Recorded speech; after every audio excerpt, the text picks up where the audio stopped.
네, 국제상무론 강의 이어서 진행하도록 하겠습니다. 우리 육상운송 부분하고 이제 복합운송 볼 텐데 한국의 경우에는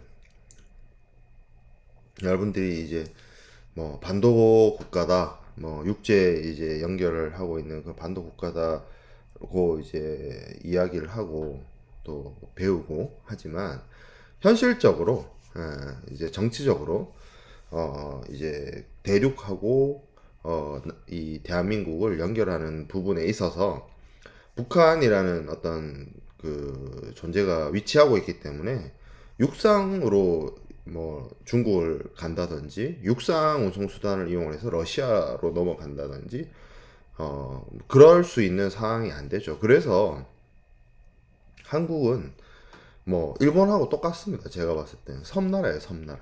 그래서 한국에서 해외로 나간다, 다른 나라로 넘어간다라고 하는 거는 두 가지 방법밖에 없습니다. 배를 타고 가거나 비행기를 타고 가거나 육상을 이용을 해서 혹은 철도를 이용을 해서 다른 국가로 물품을 운송할 수 있는 방법이 불가능합니다. 예. 그러다 보니까 국제 뭐 도로 운송, 국제 철도 운송에 대한 논의나 연구가 굉장히 안 돼 있어요. 사실 한국이 뭐 일어나지 않을 일을 뭐 연구한다는 것 자체가 뭐 어렵죠. 그렇지만 이제 그런 것들 한국의 상황이 그런 것이지 뭐 유럽에 있는 국가들, 뭐 유럽에 이제 뭐 EU의 회원국들이나 이런 나라들은 이제 국경을 뭐 사이에 두고 도로나 철도를 이용을 해서 물자나 사람이나 이런 것들이 굉장히 자유롭게 왔다 갔다 할 수 있는 그런 여건이 되기 때문에 그런 나라들을 중심으로 국제 도로 운송이나 국제 철도 운송이 활발하게 이루어지고 있다라고 이야기해 볼 수가 있습니다. 자, 그럼 국제 도로 운송이라고 하는 거는 뭐 사전적인 정의로 좀 살펴보면 한 나라에서 다른 나라로 이 보통 이제 트럭이나 트레일러라고 하는 것들을 이용을 하는 거죠. 이제 컨테이너를 싣고 이동하는 트레일러 이런 것들을 이용을 해서 그 이동을 하는 것이고 트레일러라고 하는 것들이 여러분들은 부산에 살고 있기 때문에 자주 아주 가까이에서 볼 수 있죠. 그걸 이제 옛날 어르신들은 그걸 이제 뭐 추레라 이렇게 부르시는데 그 추레라는 그 좀 이제 그렇게 뭐라고 해야 될까요? 그냥 옛날 분들이 그렇게 부르는 표현이고 진짜 표현은 이제 트레일러라고 합니다. 트랙터 정확하게 이제 트랙터 트레일러인데 트랙터가 이제 앞 이렇게 큰 컨테이너 다니다 보면 이게 사실은 뒷부분 컨테이너를 얹는 그 부분하고 앞에 이제 이렇게 동력을 내서 이렇게 끌고 가는 부분으로 분리가 되거든요. 그래서 앞부분 트랙터, 뒤에 있는 부분 트레일러가 되는데 어쨌든 그런 것들을 이용을 해서 이제 도로로 다니다 보니까 창고에서 창고 혹은 뭐 공장에서 공장 도어 투 도어 운송이 가능하죠. 그런 부분이 있어서 국제 도로 운송이 가지고 있는 어떤 이점이나 장점이 분명히 있습니다. 하지만 한계는 분명히 있어요. 아무리 많이 싣고 갈 수 있다 하더라도 딱 컨테이너 하나 정도 사이즈 그리고 뭐 몇십만 톤 뭐 이렇게 운반은 못하죠. 뭐 끼케야 몇 톤? 몇십 톤? 몇십 톤도 안 돼. 한 10몇 톤? 10, 20톤 이렇게 넘어가면 차가 그걸 움직일 수 있어도 도로가 견뎌내지를 못합니다. 그래서 어, 한 10, 20톤, 뭐 20톤, 30톤, 뭐 그 정도가 거의 맥시멈이죠. 그래서 그 이상 실으면 실을 수는 있으나 도로는 다 아작난다. 그렇기 때문에 보통 이제 가적이나 하는 차량들을 이제 국가에서 너무 차에 많은 중량을 실어서 운송을 하는 것을 이제 막죠. 도로가 다 망가지니까. 자, 그 다음에 국제 철도 운송이 있습니다. 당연히 철도를 이용을 하는 방식인데 어, 이 철도라고 하는 게 어떻게 보면 육상 운송 수단 중에서는 그나마 대량 운송에 적합한 운송 방식이라고 볼 수가 있습니다. 그냥 철도 레일에 따라서 그냥 이제 하차가 지나가면 거기에 따라서 계속 따라가는 것이기 때문에 어떻게 보면 근대의 산업혁명을 일으킬 수 있었던 가장 대표적인 이유 중에 하나가 전기기관을 이용을 해서 철도를 만들고 기차를 통해서 사람과 자본과 그리고 어떤 물품의 이동을 비약적으로 기존에 사람의 걸음이나 말을 이용을 했던 말을이라고 해봐야 뭐 끼케야 사람 한두 명, 뭐 짐 해봐야 뭐 마차 한 대 정도 끌고 갈 수 있었던 그런 운송 능력에서 기계라고 하는 말은 또 뭐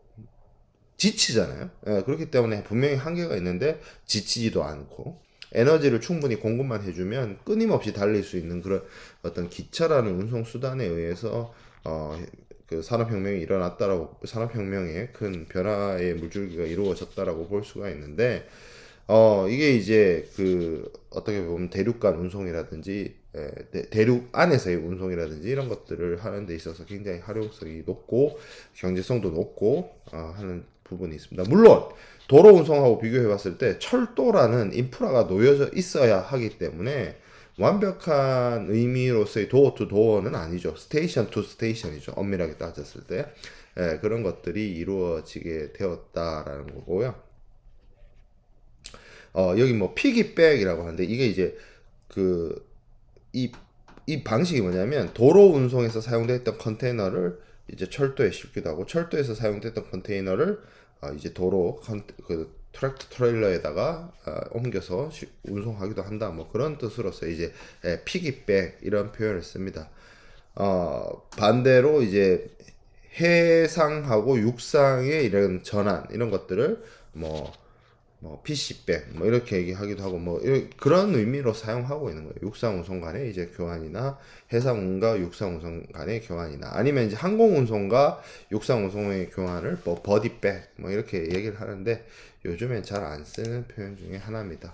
자, 그래서 도로 운송과 철도 운송 살펴봤고 뭐 더 이상 뭐 자세하게 하려면 뭐 도로 운송과 관련된 국제 도로 운송과 관련된 뭐 국제 규칙이라든지 뭐 국제 철도 운송과 관련된 국제 규칙이라든지 뭐 해외에 우리 한국의 경우에는 이제 국제 도로 운송과 국제 철도 운송이 발생하지 않지만 실제로 국제 도로 운송과 국제 철도 운송이 발생하는 국가들의 어떤 사례라든지 그런 것들이 있는데 그런 것들은 여러분들이 국제 운송론이나 뭐 국제 물류론 수업에서 충분히 다룰 수 있는 부분이라고 생각이 들고요.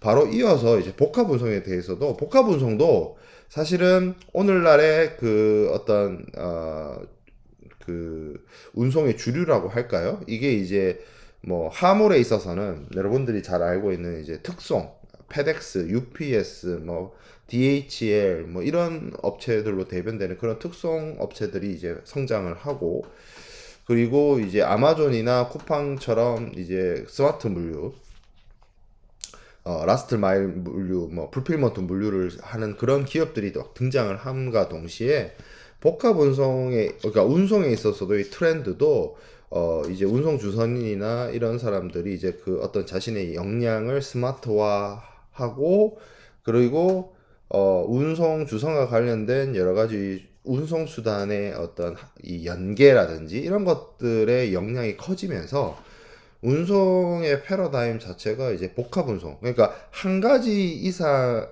그러니까 하나의 어떤 수단에 의한 운송이 아니라 실제 물품의 운송의 시작 지점부터 물품의 운송의 최종 지점까지의 그 이런 여러 프로세스와 단계를 여러 운송 수단과 여러 수단에 의해서 운송하는 그림들이 그려지게 됩니다. 그리고 그거를 그렇게 여러 운송수단, 그러니까 A라는 운송수단, B라는 운송수단, C라는 운송수단을 각각 이용을 하는 거는 사실 예전에도 있었어요. 그리고 뭐 그걸 이제 뭐 통운송 뭐 이렇게 표현하기도 했어요. 근데 이제 복합운송에 오면서 복합운송이 가지고 있는 또 기존의 운송과는 다른 특징이 뭐냐면 나는 그 예를 들어서 제가 하주라면 하주의 입장에서 생각을 해봤을 때 내가 서울에서 출발을 해서 부산을 거쳐서 부산항에서 물품을 선적을 해서 미국으로 보내서 미국에 있는 뭐 LA 롱비치라든지 뭐 로스앤젤레스 항구에 들어가서 거기서 미국 내에서 비행기를 탈 수도 있고 철도를 이용을 할 수도 있고 예를 들어서 뭐 시카고로 간다고 치자고요. 그러면 서울, 부산, LA, 시카고를 이렇게 가는 그 루트의 그 어떤 내가 물품을 운송을 해서 수출을 한다라고 쳤을 때 내가 만약에 복합 운송이 없었다면 아니면 개별 운송을 직접 다 컨택을 해야 된다면 일단 서울에서 부산까지 도로 운송해야 되죠. 그리고 부산에서 해상 운송인을 만나서 뭐 그게 지금 뭐 컨테이너 선사나 이런 선사를 만나서 해상 운송 계약 체결해야 되죠. 그리고 어떤 운송 수단을 LA에서 시카고까지 가져갈 걸 생각해 본다면 이 물품이 예를 들어서 기차로 운반을 하면 한참 걸릴 것 같죠. 미국 내에서. 그럼 이제 비행기에 태운다. 그러면 도로, 배, 비행기 이게 얼마나 많은 복잡한 프로세스와 그 과정을 거쳐야 됩니까? 힘들죠. 적어도 운송인을 3명을 만나야 되는 그런 문제가 발생을 하죠. 그게 너무 번거롭다는 거죠. 그래서 어떻게 하느냐? 나한테 풀 서비스를 제공해 줄, 나한테 트랜스포테이션이라고 하는 트랜스포테이션의 어떤 서비스를 제공해 줄 수 있는 사람을 만나야겠다라는 생각이 듭니다. 그리고 그 사람한테 내가 그냥 그 사람하고 계약하고 내가 그 사람한테 돈 다 줄게. 그 사람이 알아서 내 물건을 서울에서 부산, 부산에서 LA, LA에서 시카고로 끌고 가줄 수 있으면 되는 거 아니냐. 라는 생각을 하는 거죠. 그래서 복합 운송이 기존의 통운선과 다른 점은 뭐냐면 이 전체 운송 구간에 대해서 복합 운송인이라는 사람들이 자신의 고객인 하주에게 자기가 다 책임지는 거예요. 전 구간에 대해서.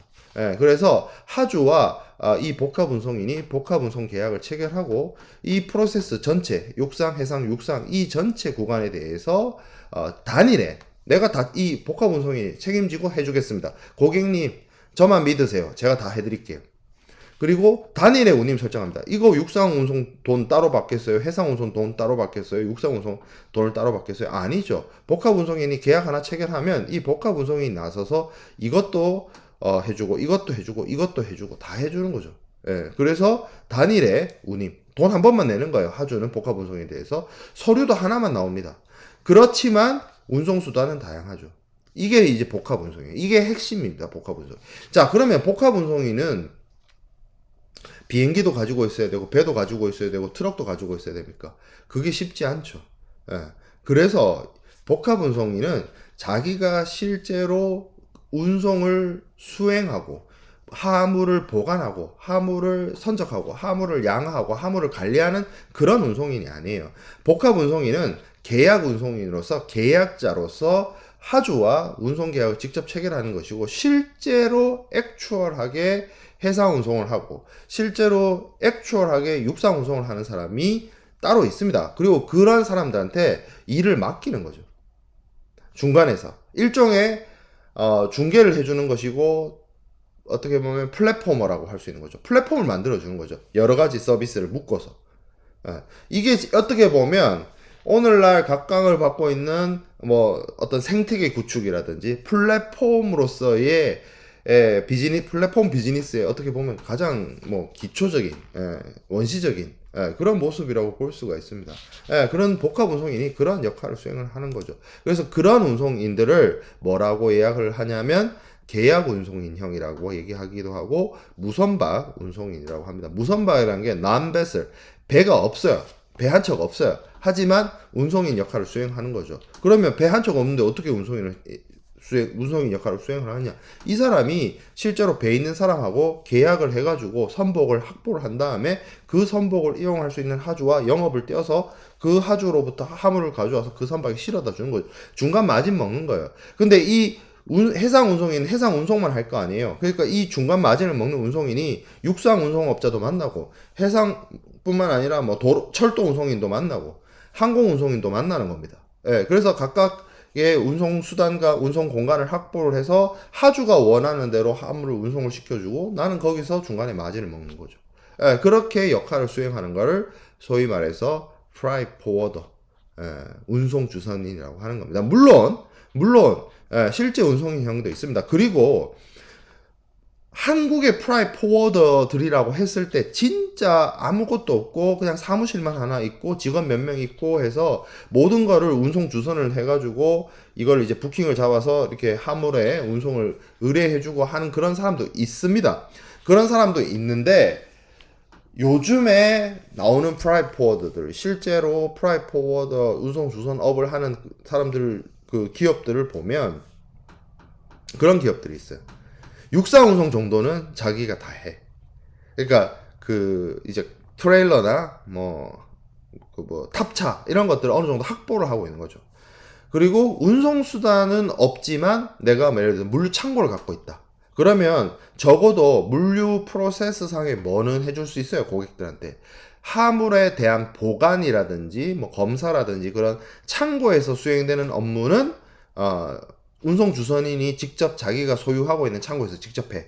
진짜 운송만 어떤 업체들을 이용을 해서 하는 경우가 있다거나 그런 식으로 이제 프라이트 포워더들이 말 그대로 전화만으로 붙잡아서 영업을 통해서 그런 어떤 비즈니스망을 구축하는 단계를 넘어서서 이 실제 운송인가 물론 이런 MVOCC나 계약 운송인들이 주 운송 구간에 해당되는 비행기를 갖고 있다든지 아니면 선박을 갖고 있다든지 그러지는 못해요. 그런 정도까지 자본력을 가지고 있는 데는 아마존 이런 데밖에 없어. 예. 근데 그런 데 말고, 예.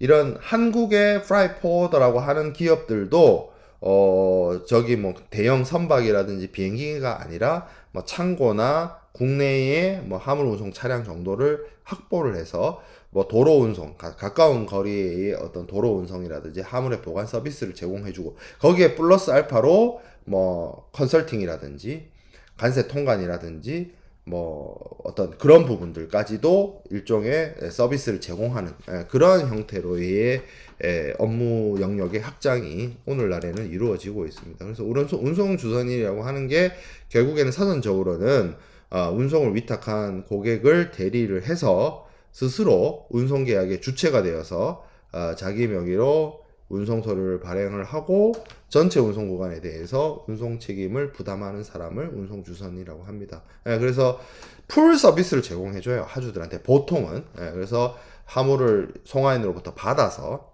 수화인한테 넘겨줄 때까지 통관. 이 통관이 되게 또 어려운 프로세스들이 많거든요. 왜냐하면 이제 관세라고 하는 그리고 원산지 증명, FTA 특혜 관세 적용, 그리고 세금 관세 환급, 그리고 수출입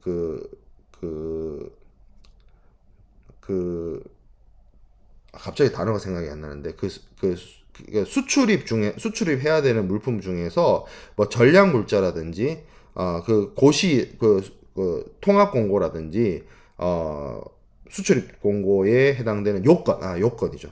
요건 확인이라든지 요건에 따른 승인을 받아준다든지 그래서 그런 절차들 통관과 관련된 프로세스를 원래는 이제 관세사나 관세 통관 법인이나 이런 것들이 하는데 이제 그 관세 통관 법인이 운송 주선업까지 어떻게 보면 업무 영역을 확장을 해서 관세 통관 관세사가 주로 하는 그 업무도 해주면서 운송 주선인이 해주는 물류 업무도 같이 해주는 그러한 형태의 법인들이 나타나고 있습니다. 그리고 화물의 어떤 집화라든지 선적이라든지 한적이라든지 운송보험, 배달 이런 것들을 서비스를 전체를 제공하는 거죠. 이래서 이런 사람들을 지칭하는 명칭이 프라이트 포워더라든지 MVOCC라든지 그런 명칭도 있고 포워딩 에이전트, shipping 에이전트, 에어 프라이트 포워더. 이 에어 프라이트 포워더는 주로 또 항공 운송과 관련된 항공 운송은 또 제가 앞서서도 설명을 했다시피 이 비행기가 뜨자마자 상대적으로 해상 운송에 비하면 뜨자마자 내리는 그런 거기 때문에 이 화물의 어떤 수배와 집배와 기선이라 아니죠. 기적이죠. 비행기 이렇게 올리고 내리고 하는 그런 작업들을 수행을 하는 그런 것들을 하기 위해서 영업을 뛰는, 그래서 그렇게 화물을 적재할 수 있도록 하주들로부터 운송 물량을 확보하는 그런 역할들을 수행을 한 사람들이 항공운송 주선인인데, 항공운송 주선인의 세계도 나름 규모가 크고 그런 기업들이 있습니다. 항공운송 주선업을 하는 기업들 중에. 그래서 그런 운송인들이 주로 어떤 역할들을 수행을 하느냐, 화물의 인수 이런 것도 하고, 운송에 대해서 자문하기도 하고, 운송 관련된 서류를 작성하기도 하고, 통관 절차를 수행을 하기도 하고, 다양한 이런 역할들을 수행을 한다라는 점이고요. 국제 복합 운송의 형태를 좀 살펴보면, 이거는 사실 굉장히 한 2000년대 초반에 나온 이야기입니다. 오늘날의 복합 운송은 이런 단계를 뛰어넘어서 뭐 다양한 형태의 그 운송 수단과 운송 루트가 결합이 된 형태로의 복합 운송이 이루어지는데, 복합 운송의 개념이 초창기에 도입될 때 랜드 브릿지라는 말이 등장을 해서 그 랜드 브릿지라는 말을 설명을 해주려고 이 강의 자료가 있는 거예요. 이게 굉장히 2000년대 초반의 어떤 교육 내용이라고 볼 수 있어요. 안 하고 지나가기엔 좀 아쉬운. 그럼 랜드 브릿지라는 게 그 육교예요, 육교. 근데 육교인데 뭘 육교로 이용을 하느냐? 북미 대륙을 육교로 이용을 해서 동아시아에서 유럽으로 갈 때 이 랜드 브릿지를 이용을 해서 넘어간다는 얘기인데, 배를 타고 가서 미국 대륙을 횡단을 하는 거죠. 철도나 트럭으로. 그래서 미국 동부 해안에서 이제 유럽으로 넘어가는. 그래서 미국 본토 그 북미 지역, 미국과 캐나다를 육교를 활용을 해서 아시아로에서 유럽으로 넘어가는 것을 랜드 브릿지라고 했고, 미국의 동부로 넘어가는 것을 이제 미니 랜드 브릿지, 미국 내의 그 지점으로 중부 지역으로 넘어가는 걸 뭐 마이크로 랜드 브릿지라고 했는데, 사실 오늘날에서 유럽으로 물품을 보낼 때 북미 대륙을 이용을 해서 이렇게 뭐 육교를 통해서 넘어간다, 안 그럽니다. 안 그래요. 그냥 항공 운송을 이용을 한다라고 하면 요즘에 제일 많이 이용을 해서 넘어가는 게 저기입니다. 저기 두바이나 카타르. 왜냐면 그쪽 그 여러분들 프리미어 리그 좋아하는 친구들 보면 그 맨체스터 시티 있죠. 만수르. 만수르 그 맨체스터 시티 유니폼에 보면 여기 적혀 있는 게 에티하드 항공이잖아요. 에티하드 항공. 그리고 최근에 가장 큰 지구인의 축제인가요? 월드컵이 카타르에 있었죠. 그 카타르 항공. 그리고 저기 어디냐? 음, 에미레이트 항공, 에티하드 항공, 카타르 항공, 전부 다 중동 항공사죠. 이런 중동의 아부다비, 두바이, 카타르 이런 그 산유 국가들, 기름 많이 나오는 산유 국가들이 이제 항공 운송이 딱 그 아시아, 동아시아죠. 동아시아와 유럽의 딱 중간쯤에 위치하고 있어요. 그래서 항공 운송 화물에 대한 수요를 그런 어떤 중동 지역을 이용을 해서 일종의 그러면 중동 지역이 육교가 되는 거죠. 그래서 그렇게 이제 유럽으로 물건이 넘어가고, 해상 운송의 경우에는 뭐 이 유럽 항로 지중해 뭐 그리고 수에즈 운하를 이용을 해서 말라카 해협, 싱가포르, 그리고 이제 남중국해, 이제 그 동아시아인 한국과 일본으로 들어오는 그런 루트를 이용을 해서 운송을 하거나, 뭐 그런 방식의 이제 다양한 뭐 운송 루트가 있지, 이렇게 뭐 미국 캐나다를 건너뛰기 뭐 없어졌다라고는 안 할게요. 뭐 이렇게 이용하는 경우도 없지 않아 있고, 이렇게 유럽까지 가는 거는 뭐 그렇다 치더라도 미국 그 중부 지역 있죠. 제가 뭐 시카고를 예를 들었었는데, 뭐 그런 곳으로 이제 물품이 이제 넘어가, 뭐 조지아라든지 루이지애나라든지 뭐 그런 데 있잖아요. 미국 내부 내륙 지역, 그런 데로 물품을 운송할 때는 이 동아시아 지역에서 해상으로 LA나 이런 지역으로 이제 해상 운송을 하고, 거기서 비행기를 이용을 하든 뭐 철도를 이용하든 트럭을 이용을 하든, 그래서 이제 트럭 뭐 이제 미국에서 그 넓은 땅에서 이제 트럭 운전으로 가면 몇 날 며칠을 가는 거몇 날 며칠을. 그 게임도 있어요. 그런 걸 재현해 놓은, 그 뭐라 그러죠? 유로 트럭 시뮬레이터. 유로 트럭 시뮬레이터나 뭐 저기 아메리칸 트럭 시뮬레이터 뭐 그런 게임이 있습니다. 그 트럭 운전하는 게임이 있어요. 예.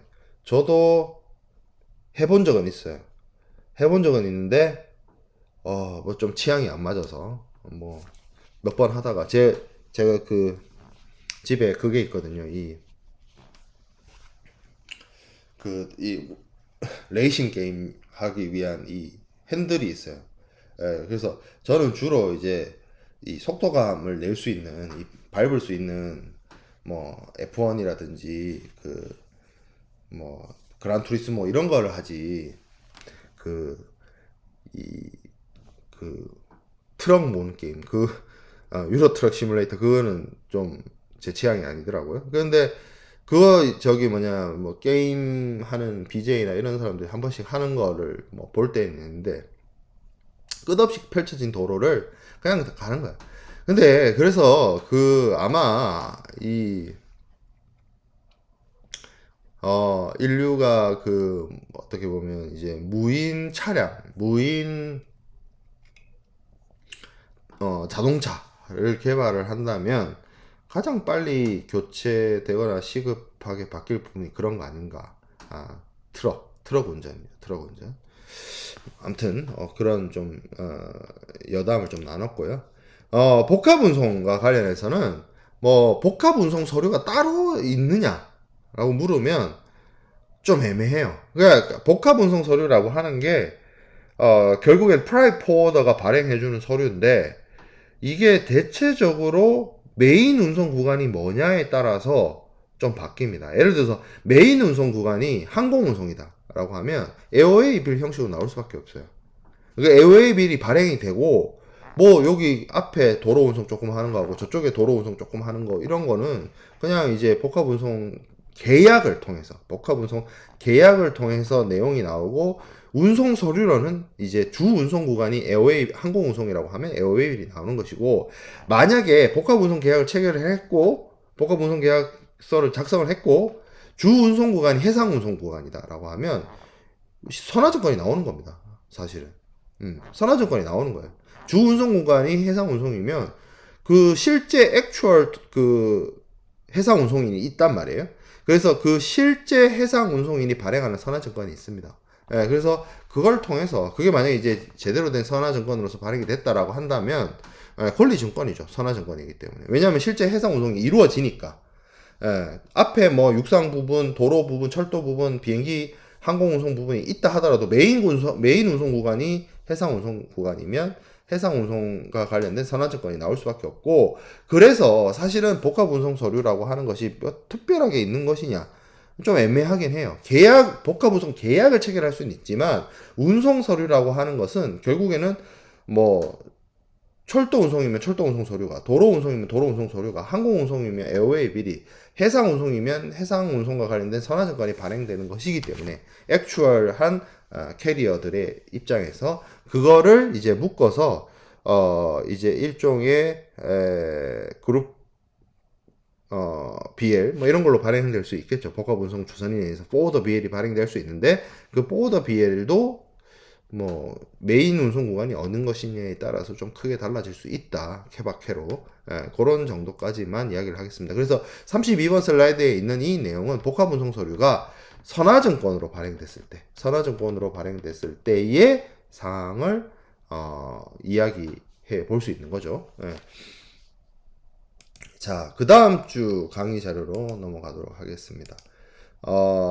이제 국제 운송과 관련된 내용을 이제 심도 있게 공부를 하다 보니 뭐 내용에 대한 부분이 좀 설명이 많아지고 했었는데 이제 해상보험으로 넘어왔기 때문에 해상보험은 실제로 이번 학기에 제가 해상보험론 수업을 뭐 1시 반 수업에 했었고 아마 그리고 여러분들 중에서도 상무론 수업과 해상보험론 수업을 연달아 듣고 있는 친구도 있죠. 있는 걸로 알고 있어요. 네. 그러다 보니 겹치는 부분이 있습니다. 그러니까 해상보험론 수업을 들었거나 같이 지금 요번 학기에 같이 듣고 있거나 하는 친구들 입장에서는 이거 해상보험론 수업에서 한 학기 동안 다룬 내용을 뭐 일주일에서 일주일 반 정도의 분량으로 딱 줄여가지고 하는 내용이기 때문에 좀 뭐 쉽게 느껴질 수도 있어요.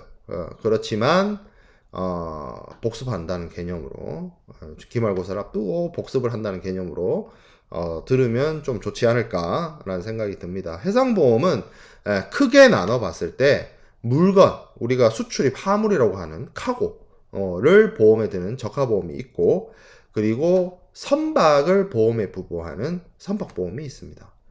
그러면 쉽게 말해서 수출업자, 수입업자 이런 사람들이 드는 보험은 적하보험, 화물보험, 카고 인슈어런스고 그런 화물을 운송해주는 운송인들이 자기의 선박이나 뭐 이런 거에 대해서 보험을 부과하는 것을 선박보험, 헐 인슈어런스라고 하죠.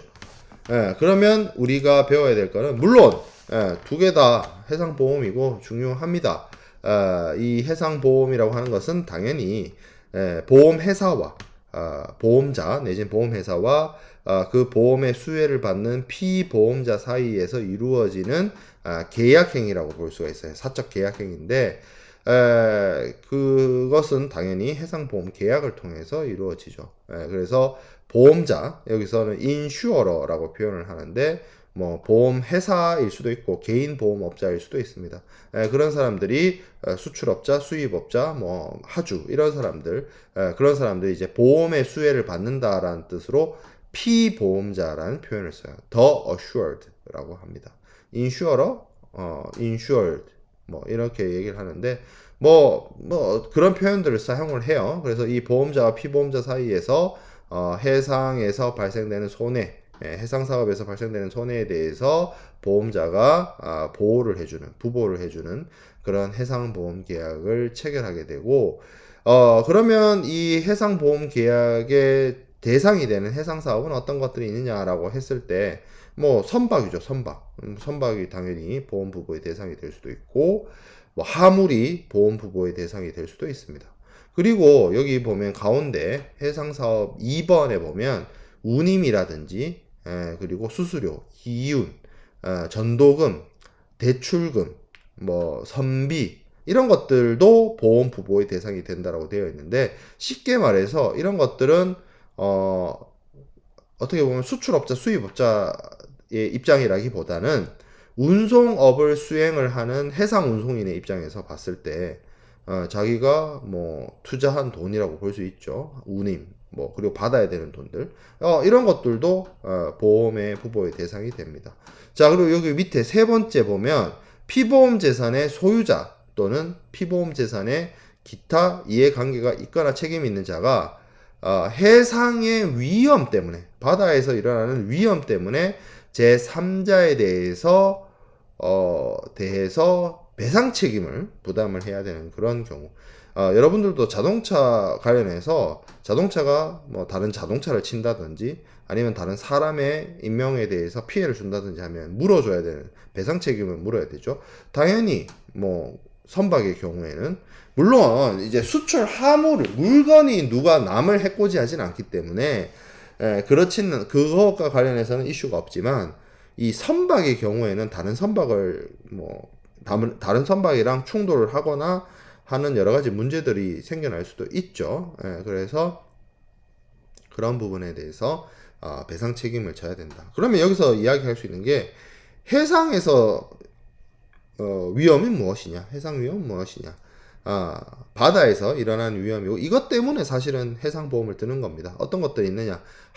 그 바다의 항해에 기인하는 그런 위험이 있을 수 있고 항해에 부수하는 위험이 있을 수 있습니다. 항해에 기인하는 위험으로서 가장 대표적인 게 이제 여기 보면 해상 고유의 위험, 세 번째 줄에 해상 고유의 위험, peril of the sea라고 하는데 peril of the sea에 해당이 되는 해상 고유의 위험이 어떤 것들이 있느냐라고 하면 배가 침몰을 하거나 배가 뭐 모래톱이나 이런 거에 걸리는 교사, 그리고 배가 딱딱한 암초에 걸리게 되는 뭐 스트랜딩, 자초, 뭐 이런 것들이 해당이 돼요. 그리고 하재도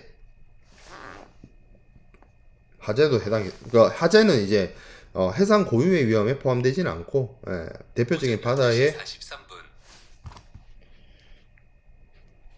바다의 항해에서 어떻게 보면 기인하는 그런 위험들이 될 수 있겠죠.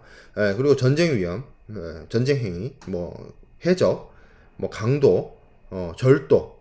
강도는 위협해가지고 물건 뺏는 거고 절도는 몰래 훔쳐가는 거고 뭐 그런 거 차이 있죠. 포획, 캡처, 이게 뭐 정부나 국가 뭐 어떤 기관이나 뭐 아니면 적대국에서 이렇게 배를 잡아 들이는 거, 납포, 뭐 군주와 국민의 억류 억지 이렇게 잠시 구류하는 거, 잠시 붙잡아 두는 거, 뭐 이런 것들이 있을 수 있습니다. 그리고 뭐 선원의 악행이라든지 뭐 그런 여러 가지 바다에서 발생할 수 있는 안 좋은 일들, 안 좋은 이벤트에 의해서 문제가 생기고 손해가 발생을 하죠. 그리고 그 손해에 따라서 경제적 손실이 발생할 수 있고 그 경제적 손실을 보험을 통해서 해결하는 것이라고 볼 수가 있겠습니다.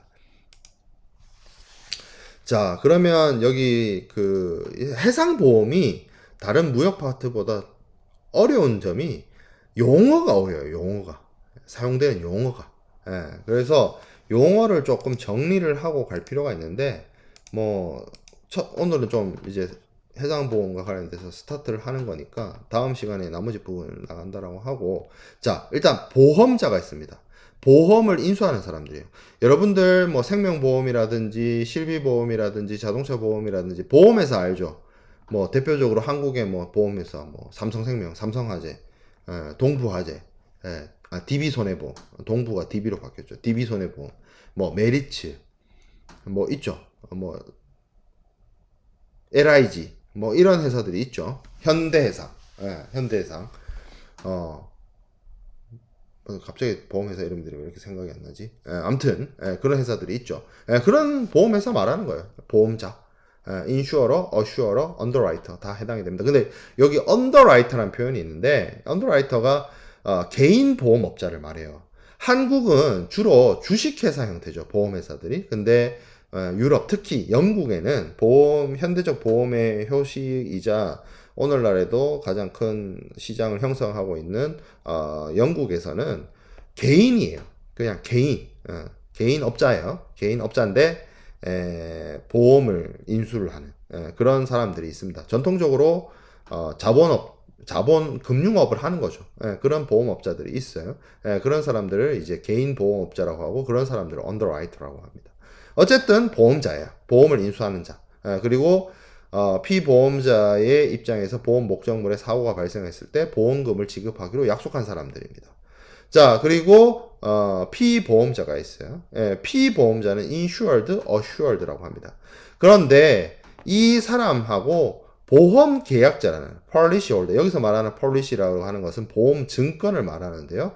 보험 증권을 가지고 있는 사람이란 뜻으로서 사용되는 게 이제 보험 계약자인데 이 두 가지 단어의 의미가 조금 다릅니다. 피보험자는 쉽게 말해서 보험사고가 발생을 했을 때 보험자로부터 손해보상을 받는 사람을 피보험자라고 하는 것이고 보험계약자라고 하는 것은 보험자와 보험계약을 체결한 사람이라는 뜻입니다.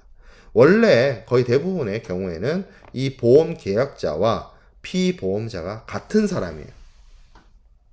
근데 무역에서는 아닌 경우도 있습니다. 어떤 경우냐? 대표적으로 여러분들이 배웠어요. 어디서 배웠냐? 인커텀스에서 배웠어요. CIF나 CIP의 경우에는 매도인이 매수인을 위해서 보험 계약을 체결하고 들어주죠. 그리고 매도인이 매수인한테로 양도해 버리죠. 보험 계약을. 그러면 여기서 실제로 보험 계약을 체결한 사람, 매도인. 만약에 실제 사고가 발생을 했을 때 보험회사로부터 보험금을 받는 사람, 매수인. 그러면 여기서 폴리시 홀더라고 하는 보험계약자는 누가 되죠? CIF나 CIP에서는 기준으로 매도인이 되죠. 그러면 피보험자는 누가 되죠? 매수인이 됩니다. CIF나 CIP 기준으로 놓고 보면. 나머지 경우에는 보통은 보험계약자가 피보험자가 되고 피보험자가 보험계약자가 됩니다. 이게 중요해요. 이거 개념을 정확하게 할 필요가 있고 그 외 보험에 개입하는 당사자로서는 보험 대리상이 있고 보험 중개인이 있습니다. 근데 대리상이라고 하는 거는 에이전트죠. 매니저. 그래서 그 자기에게 위임을 한 사람을 위해서 보험 계약을 대리해서 체결하는 사람을 에이전트라고 하고 중개업자라고 하는 거는 가장 여러분들이 쉽게 가까운 곳에서 볼 수 있는 중개업자는 부동산이죠. 부동산이 부동산 중개인이죠. 공인중개사라고 하잖아요. 그래서 그렇죠. 그래서 쉽게 말해서 집 파는 사람과 집 사는 사람을 이어주는 사람이 공인중개사이듯이 보험 계약을 체결을 해서 보험자와 피보험자를 연결해주는 사람이 보험중개인입니다. 어떤 쪽에 종속되어 있진 않고 필요에 의해서 중간에서 보험계약을 체결하는 그런 사람들을 의미한다라고 볼 수가 있겠어요. 자, 그래서 우리 당사자, 보험계약의 당사자까지 살펴보았고 해상보험과 관련된 실체적인 내용들은 우리가 이어서 조금 끊어서 진행을 하도록 하겠습니다.